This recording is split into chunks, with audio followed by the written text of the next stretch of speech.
As we continue to cover the cases of Cyclospora in North Carolina and Mecklenburg County, the latest count, 29 cases here in Mecklenburg County, up to about 500 statewide, and the FDA still has not ruled out a link to bagged lettuce. So how is your produce actually grown? Does it matter? Joining us right now is Steve Bradley. He's the president of Cox Farms, one of North America's largest greenhouse operators, whose brands include Bright Farms. Steve, thanks for joining us this morning.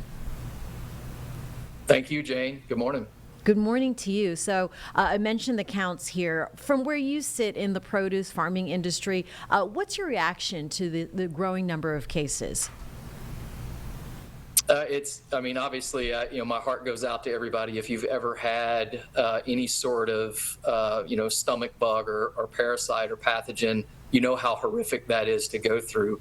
And of course, it also hurts an industry as a whole because, people want to be safe and they have the right to consume safe produce. And so, part of what I want to do is help get the word out and educate people that, that there are alternatives out there. Yeah, should shoppers be treating all bagged lettuce, salad with more caution right now, or is that overcorrecting? I think you should always be cautious about what you eat, especially if you're consuming, fresh fruits and vegetables raw. You need to know where they're coming from.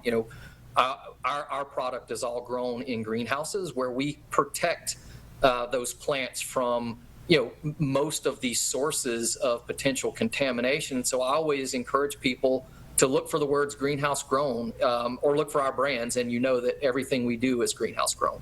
Okay, so what specifically does a controlled environment reduce then?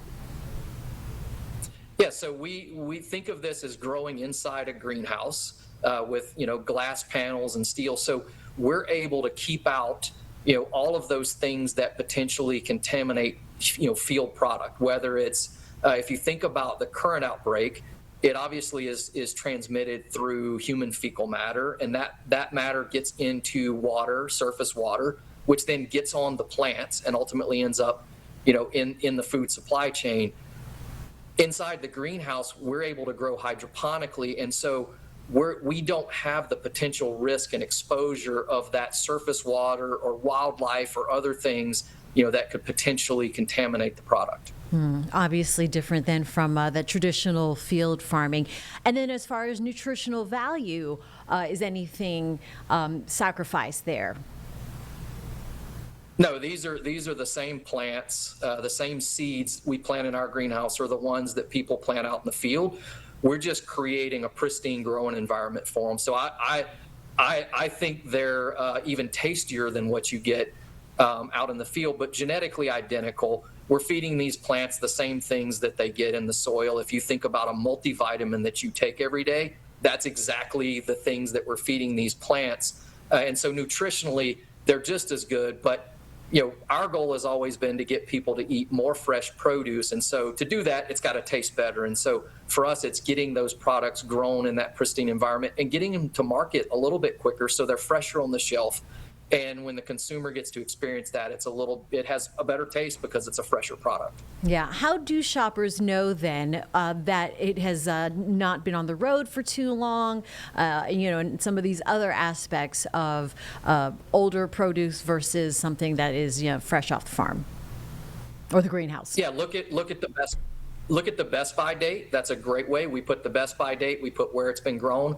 And look for the words greenhouse grown. If you don't see Bright Farms, sometimes we sell, in private label, we're in Harris Teeter, we're in Food Lion. But if you see the words greenhouse grown, you're going to know that product was grown in a controlled environment, where it's protected from a lot of these potential concerns.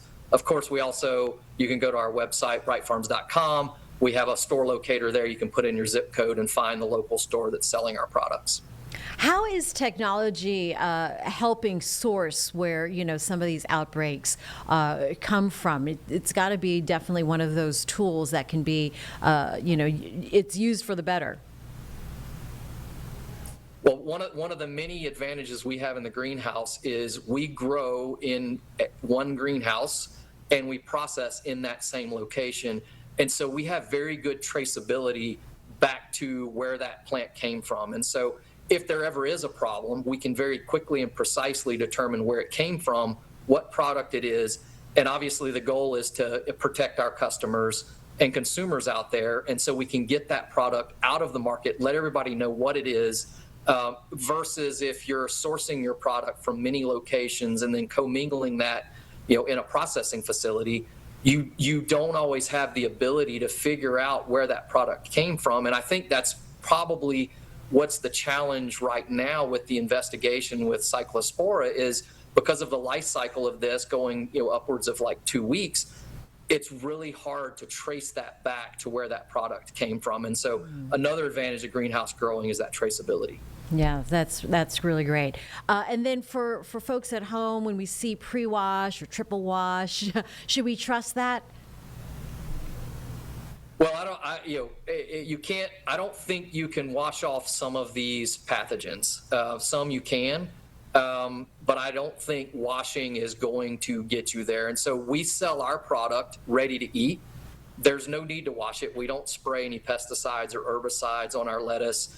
It's not touched by anyone. We use automated equipment to move it. And the whole goal is to give you a pristine product that you're the first human to ever touch. And so because washing is not the be all end all, like sort of final step to ensure you protect yourself. All right, good information. The lettuce looks beautiful there, Steve. So nice images. Thank you so much for the information. Appreciate that today. Yep. Thanks, Jane. All right. Steve Bradley, president of Cox Farms that operates brands like Bright Farms. We'll be right back here on Live Impact News.